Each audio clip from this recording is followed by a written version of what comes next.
Profit and Growth Hour, and I'm your host, Dr. Bizness, coming at you through WDRBmedia and WGIV, the soul of Charlotte. So glad that you tuned in to this, another Profit and Growth Hour. We're so glad that you tuned in, especially to this particular segment. We're always looking to provide you information, to provide you inspiration, to provide you education, and also some entertainment.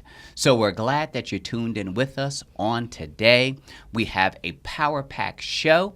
You're going to laugh some, you're going to cry some, you're going to reflect some. And that's really what we endeavor to do here on the Profit and Growth Hour, so that we're able to get you to feel something, so that you can carry on these conversations and these discussions around the water cooler, around the dinner table, on the basketball court, on the street corners, in church, wherever it is that you frequent. You'll be able to carry on these conversations because these are conversation starters, and they're important for us to be able to dialogue about, because a lot of times, some of the things that we go through in life, we like to sweep underneath the rug, I guess is what the old folks would say.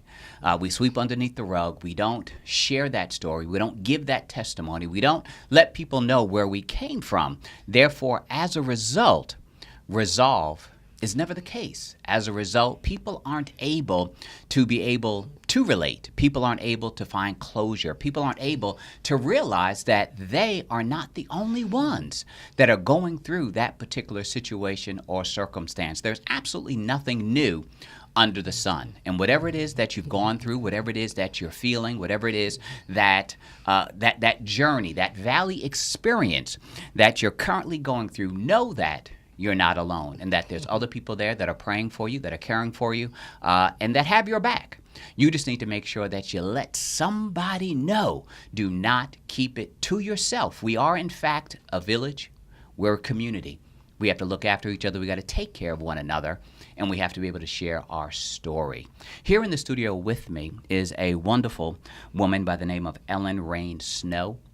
She has authored a book, penned a book, very transparent book with regards to her story. It's an autobiography of an abused wife. That's right, an autobiography of an abused wife. It's entitled Crying Was My Middle Name. Crying Was My Middle Name, an autobiography of an abused wife by Raine Snow. She's here in the studio with us, and she's going to tell us a little bit about her story. How you doing today, Ellen? I'm doing great. So glad that you're here in the studio with us. Thank you so very much for writing such a book, being transparent, and sharing with people some of what it is that you've had to go through and face in life, because your strength and your courage is going to be a strength for somebody else. Yes. Why don't you share with our listeners a little bit of information concerning you, your background, and a little bit about your book? First of all, I want to give praises to our Heavenly Father, but because wasn't for Him, I would not be here today. I had got married when I was 16. I had got pregnant when I was 14, and I got my first child when I was 14, and I got married when I was 16. And my mom, she was hurt like every parent would be, and it was back in 1970. And at that time, when a young girl get pregnant, they would put you out of school. And so I had to leave school, and then I went going back, because my ex-husband had said that it was okay for me to go back. But when I did go back, he would jump on me when I come home. He would always say that I was talking with other boys in my classroom, so I had to stop going back. And so later on in life, I went back and got my GED. Then I went to a community college, and then I worked at the VA hospital. I was there for 35 years. Wow. And during that time, my ex-husband used to beat me so much. He would beat me, and but he wouldn't put it in my face so people can see it. It was all over my body, except for my face, because he knew I worked in it, and he didn't want people to know that he was beating me. And so with that, I used to pray all the time, asking God to change him. But I realized if someone don't want to be changed, I don't care how much you pray for them, they have to want it for themselves. And my first abuse really started at a very early age. My cousin had molested me when I was around about 5. Wow. And so I have always been very shy person, and I'm very petite and dark complexion. And back in the 70s, light-skinned black ladies, they stand out, And so I have always been very shy of myself. He had brought my self-esteem so low that every time people would look at me, I would hold my head down because I'd be thinking, what are they thinking about me, And so with that, I grew up having a low self-esteem. Wow. And so with all of that, I just kept praying and asking the Lord to help me, and to help my ex-husband.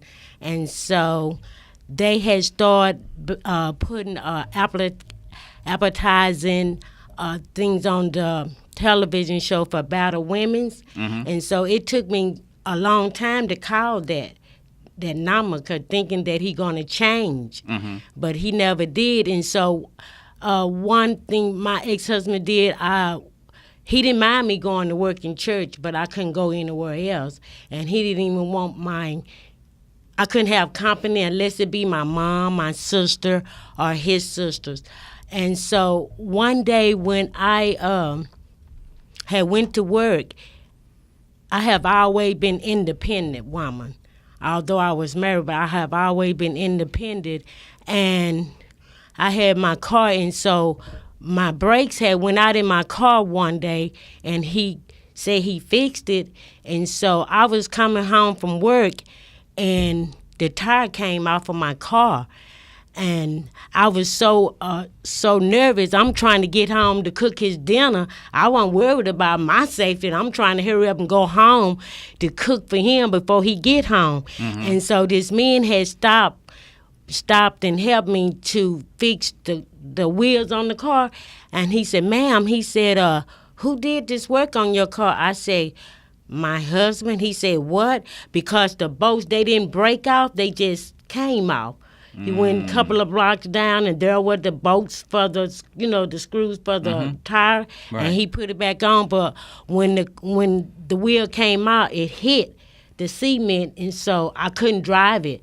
So he pulled me home, and so I was nervous the whole while we was going home. And I said, oh, Lord Jesus, please don't let him be home before I get there. My God, he was there. And so the man left, and so I was explaining to him what happened, and he was accusing me, saying that he was my boyfriend, and he jumped on me and all of that. And I was just, only thing I could do is cry. God brought that title for my book. Crying was my middle name because I cried so much. I just cry all the time. And so one instant that happened was when I had came home from work, and he came home, and then he came in the house, and he said, have anybody been over here today? I'm like, yeah. He said, yeah, I know. He had our neighbors watching the house and let him know who all would come there. Wow. And so I didn't have no privacy, I was so scared I didn't even know what to do, after I found that out. And so with the number, and so I started praying. And so I got the number off the television, what they had, put on TV for battered women's. And so I started calling them. And the first time I called, they said they didn't have no space. And so they finally did have some space. And so they told me to come on.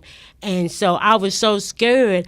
You could have seen me and my kids, because when children is around that, it hurt them. But back in my mind, I'm thinking, we can make this work, because back in the 70s, they were saying that young people couldn't stay married. So I was trying to prove to everybody that they could. Right. But like my minister say, if one want it and one don't, you can't. It's not gonna work. That is true. Yes, and so, but anyway, when they told me that they had a place for me, I tell you, I was so happy. The kids was too, and so we started gathering our stuff around, and they told me to bring my marriage license and my Social Security card, my ID, and I was thinking to myself, what do they need all that for? And so I did, and so I had to call my mom to come get us, and so she had to park. It was a school behind our house, and so I told her to park back there because I didn't want the neighbors to see her because I didn't want him going over there Right. messing with her. And so you could have seen us. It was a fence, right? We jumped that fence. We were so happy. I was so nervous because I was thinking that he was going to make it home before we get out of there. And so I was just praying and asking God to thank you, Jesus. And so the kids was happy because I had to leave because my oldest son had came to me and told me that he was going to kill his father because he was tired of him jumping on me. And I knew right then it was time to go because I didn't want my son to kill his father. Right. And so we they had told us to meet them at Methodist Hospital. And so we did. And I tell you, when I got on them, when they came to pick me up, seemed like all the weight had lifted off of me. And so we went inside. They took us to the family place, and everybody was so nice. And it was women's sitting at the table, and we would discuss everything that we had been through, and everything. And it was so many other women in there wasn't even married. Their boyfriend was doing them the same way. Wow. And so with that, and so I met this lady named Miriam.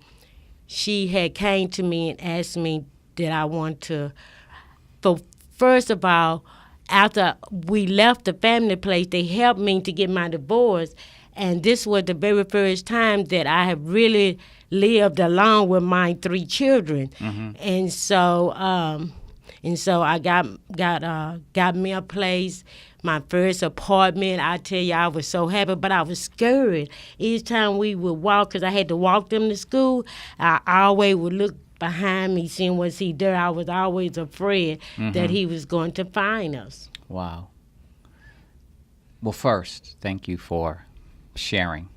Thank you. It's a whole lot of information and a whole lot to take in, especially if someone has not experienced that for themselves. So first, my heart goes out to you. Thank you. For being a survivor even of that particular situation, because oftentimes women aren't able to get out. Right. And they don't get out. Right. And if they do get out, there are permanent scars that the world can see with regards to what it is that they've gone through and been through. So first, congratulations. Thank for you. Making a way out of no way. Congratulations for keeping the faith and holding on to God's hand. Because there's always a way of escape when God is in the equation. Yes. What I wanted to ask you was the 3 children that you have, were they all by the husband? Okay. Yes, all 3 of them by my ex-husband. And the husband that you married at age 16, he was the one that had the first child when you were age 14? Right. Okay. Well, I got pregnant in the last part of being 14. I had turned 15 when I had my first baby. Okay. Yes. Why did you end up getting married? Well, as we was growing up, me and my sister, our mom always told us, when you get pregnant, you marry the baby daddy. But when that time came, she was saying, baby, you don't have to marry him. And then, you know how we teenagers are, think we know it all. And so I said, no, I'm going to marry. If you don't sign the papers, I'm going to run away. And so I was thinking that God was punishing me for me saying that to my mom. I felt guilty. I was thinking that our marriage was going to be like the Little House on the Prairie, back in the 70s when that was out. Right. Nothing like that, I tell you. That's And usually not our story. I'm telling you. And Think so, what you want, but yeah, exactly. nah. You're being young and don't really know no better. Being real green. And so, anyway, me and my sister, we married twin brothers. And so we had made a pact that if one of us leave first, that we wouldn't tell each other where we was going, because he would beat her up to try to get information from her to where I was. And so I never did tell her where I was. And I was on the television show at one time, and they was asking me about, my life story and stuff. And that was the first time I was on TV. And so when I went back to work, all of my coworkers was saying, we didn't know you was going through all that. And I said, well, when we sitting at the table for lunch, I be listening to other women saying what they wouldn't let a man do to them and stuff like that. So it didn't do me no good to let them know what I was going through, because for one thing, I was embarrassed and hurt. And so when I see these other women talking that they wouldn't let a man do them like that, I'm like, oh my God, I can't talk to them about it. Wow. Based upon what it is that you've shared, and based upon the issues that he had with regards to you going to school, it seemed as if he had some jealousy. It seemed as if that he was envious. It seemed as if because he only wanted you to go to church and to work, that a lot of the issues and problems were within him, Yes. not within you. Therefore, he had to have that controlling spirit in order to basically keep you under his thumb, Yes. because he knew that based upon your looks, your intellect, your drive, your motivation, that you were going to go someplace and you were going to be somebody, and he did not want to lose you to somebody else.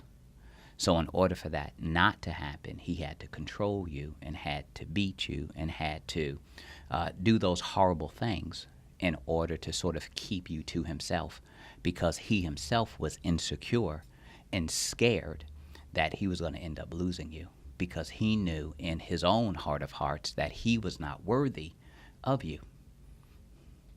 But like I said, being young, I didn't understand it. Because I always say, because he had said one time, you black and skinny, ain't no other man gonna want you. So he had me really thinking that. And for many, many years, I had thought that. Wow. And like today, I thank God for loving me and showing me how to love myself. Wow.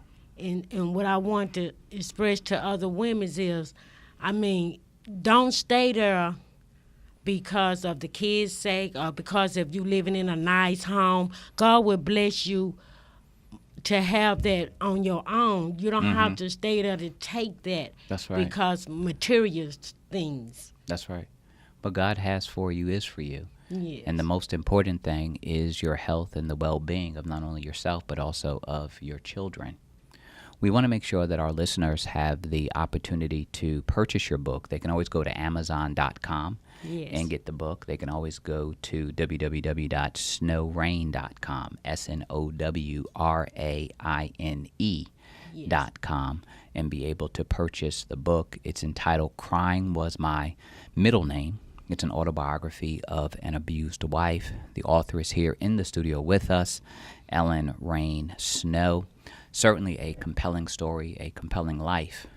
The back of the book about the author says Miss Ellen Snow became pregnant at the age of 14. When she turned 16 years old, she dropped out of high school, married, and became a battered wife. Ellen endured many years of physical, verbal, and emotional abuse. With counseling, family support, and strong faith in God, Ellen has overcome many obstacles. She earned her high school equivalency and attended college.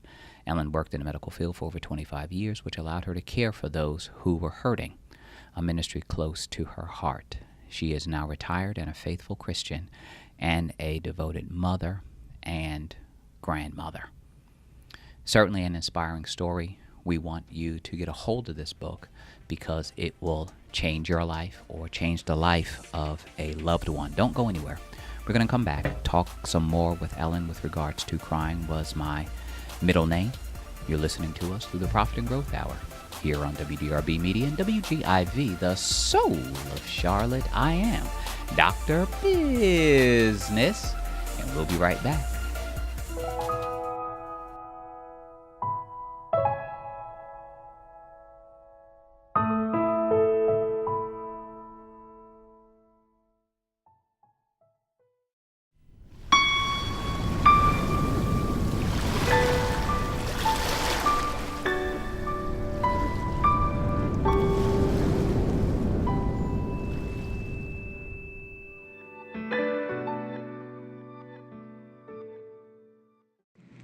Hi, this is Miss Divine telling you to go check out businessbarter.com. That's BIZNESSBARTER.com.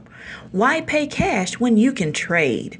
If you need to go on vacation, looking for a condo, bed and breakfast, resorts, timeshares, villas, or advertising for your business or nonprofit, need animal supplies and services? They got it. For more information, call 877-342-7770. That's 877-342-7770. Need clothing and accessories, computer products and services, dining and catering. Go ahead and save on that food, entertainment, finance, food, products and drinks, health and beauty aid, personal training services, professional services, real estate, travel, and so much more. So why pay cash when you can barter? Give them a call today at 877-342-7770. They're even offering free advertising for those who are interested in signing up and becoming members. Yes, I said that four-letter word that starts with an F. Free. So check out Business Barter at BIZNESSBARTER.com. This is Dr. Bizness, editor-in-chief of the Profit and Growth magazine, asking you to go to www.WGIVcharlotte.com to read our magazine. The Profit and Growth magazine is filled with information and inspiration regarding business, relationships, fashion, entertainment, prosperity, real estate, fitness, and the list goes on and on. We need this magazine a part of our digital library so we can continue to profit and grow in every area of our lives. So please take this opportunity to read the Profit and Growth magazine in its entirety on WGIVcharlotte.com. Then be so kind as to share it with others, a part of your email and social media distribution. It is our prayer that your lives are blessed and enriched as a result.